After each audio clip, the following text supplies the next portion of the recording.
안녕하세요. 오늘 파이코인에 관련된 이야기, 아주 중요한 이야기 여러분들과 함께 공유하고자 마이크를 켰습니다.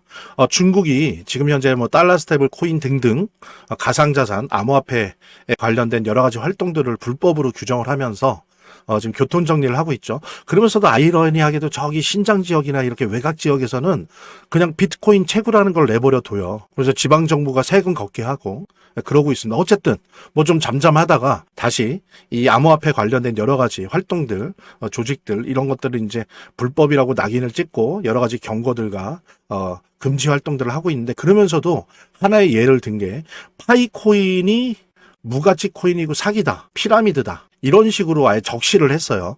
여러 가지 암호화폐 중에서도 참 재밌는 태도인데, 중국이 굳이 파이코인을 이렇게 꼭 집어서 무가치하고 위대한 코인이라고 강조한 이유는 뭘까요? 그건 여러 가지가 있을 수 있는데, 하나는 뭐냐면은 여러분들은 아시겠지만 한번 파이코인이 지금 현재 파이오니어들이 6,500만 명이에요. 어쨌든 채굴을 하겠다라고 해서 등록을 하고 채굴을 하고 있는 사람들이 6,500만 명입니다. 전 세계적으로. 그리고 이 중에서 마이그레이션, 그러니까 메인넷으로 이거를 보상받고 파이코인을 옮겨놓은 사람들이 약 1,700만 명 정도로 알고 있어요. 그러니까 엄청난 커뮤니티죠.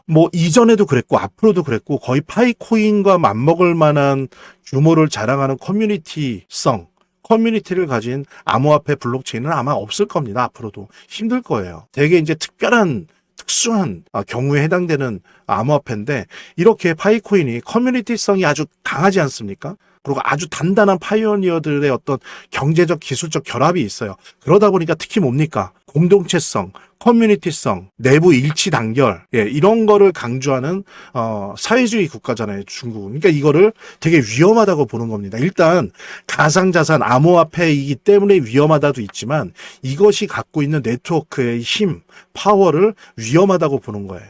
그래서 무슨 피라미드다, 다단계다, 이런 식으로 비판을 하는 겁니다. 그러니까 수많은 암호화폐 중에서 이 파이코인을 지적한 것은 그만큼 한편으로 파이코인이 그동안 이제 특히 중국에서 암호화폐 활동이나 이런 거를 불법화하고 이런 지가 꽤 되지 않았습니까? 그러다 보니까 초기에 파이코인 파이오니어들의 중국 내세 활동들이 많이 오픈이 안 됐는데, 근데 이거를 통해서 우리가 볼 수 있는 거는 지금도 활발하게 파이코인이 중국 시장을 아래에서부터 파고 들어가고 있다는 어떤 증거다라고 하는 거. 그다음에 가장 커뮤니티성과 내부 신뢰도가 높아서 중국 공산당 입장에서 볼 때는 이거는 위험하다, 암호화폐이기 때문에 위험한 것뿐만이 아니고 그 커뮤니티 자체가 위험하다라고 평가를 하는 것이다. 저는 이것이 거의 100% 맞다라고 생각을 하고요. 그래서 오히려 그만큼 파이 네트워크의 우수성을 반증하는 사건이다. 저는 이제 그렇게 해석을 하고 있습니다. 게다가 이런 커뮤니티성이나 내부 단결력, 내부 신뢰도가 높을 뿐만이 아니라 아시는 것처럼 요즘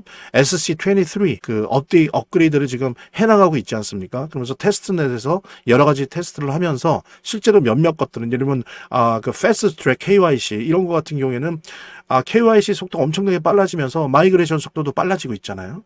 그죠? 그 다음에 여러 가지 디파이나 RW 관련된 앱들이 계속 개발되고 있습니다.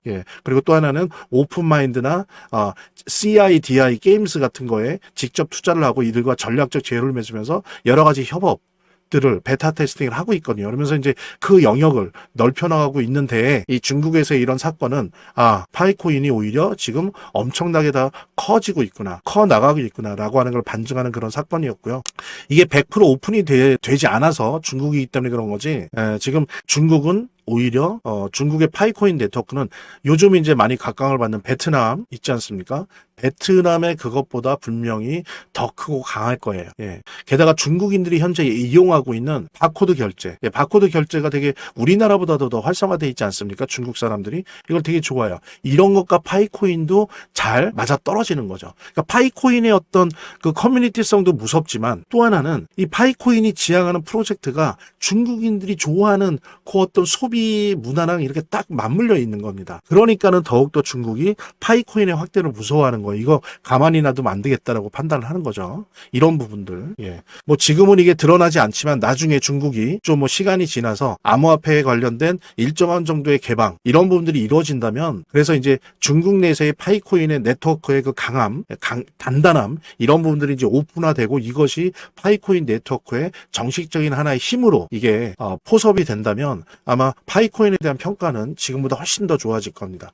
그런 부분들 여러분들과 함께 공유하면서 재단에 관련된 이야기 함께 나누도록 하겠습니다. 차트를 제대로 보는 것도 중요하고 또 거시경제 상황들을 보는 것도 중요하고 매우 중요하지만 결국에는 사실은 이 모든 거를 무시하더라도 재단이 어떻게 하느냐가 사실은 이 암호화폐의 성패를 좌우하는 가장 큰 요소라고 하는 거를 우리가 모두 다 느낄 수 있는 거거든요. 그래서 제가 좀 과장을 하면 오히려 암호화폐를 통해서 돈을 제대로 버는 사람들은 물론 차트도 보고 거시경제도 보고 하지만 가장 1차적으로 핵심적으로 보는 게 그 암호화폐를 발행한 제작하고 있는 공급하고 있는 재단의 정책과 재단의 상황들을 보거든요. 재단의 어떤 정책들만 봐도 우리들은 이 암호화폐 투자를 통해서 막대한 수익을 얻을 수가 있는 겁니다.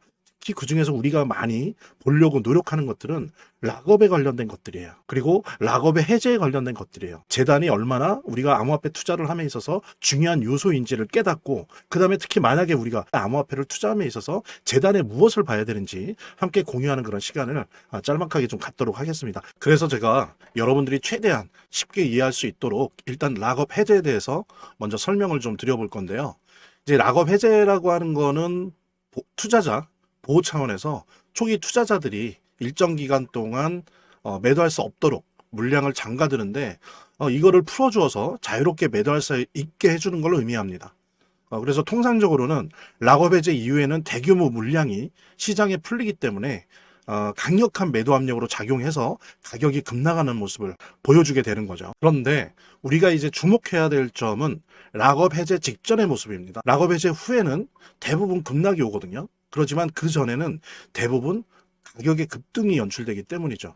왜냐하면 이제 세력들이 대량 매도를 하기 위해서는 가격이 올라가야지만 수익을 보고 매도할 수 있기 때문인데요. 충격적인 건 이걸 위해서 재단이나 프로젝트 측도 가격을 인위적으로 끌어올린다는 거죠. 실제로 리플이죠. 리플의 CEO 갈링하우스 같은 경우에는 이 락업 해제 전에 가격을 뻥튀기 시키기 위한 그 시세 조작을 한 적이 있었고 이게 발각이 된 적이 있습니다. 물론 본인은 이에 대해서 극구 부인을 했지만 모든 정황을 볼 때 사실은 이미 알 사람은 다 알고 있는 거죠. 그러니까 이런 일을 하는 이유는 초기 투자자들 때문이에요. 이 초기 투자자들에게 수익을 줘야지 어떤 보상 개념의 수익을 줘야 추가적인 투자 유치를 할 수 있는 거죠. 그 초기 투자자들 뿐만이 아니라 그 외에 2차, 3차 투자자들을 모집하기 위해서는 이런 초기에 부풀리기, 뻥튀기가 필요한 겁니다. 예. 그래서 락업 해제 전에 락업 일정에 맞춰서 매수 타점을 잡아내는 것이 매우 중요하게 대두되는 겁니다. 이 락업 해제 후에는 급등 후에 급락 패턴이 옵니다. 이제 그러기 때문에 락업 해제 전에 매수를 해야 되고 락업 해제 후에는 이제 매도를 해야 되는 거죠.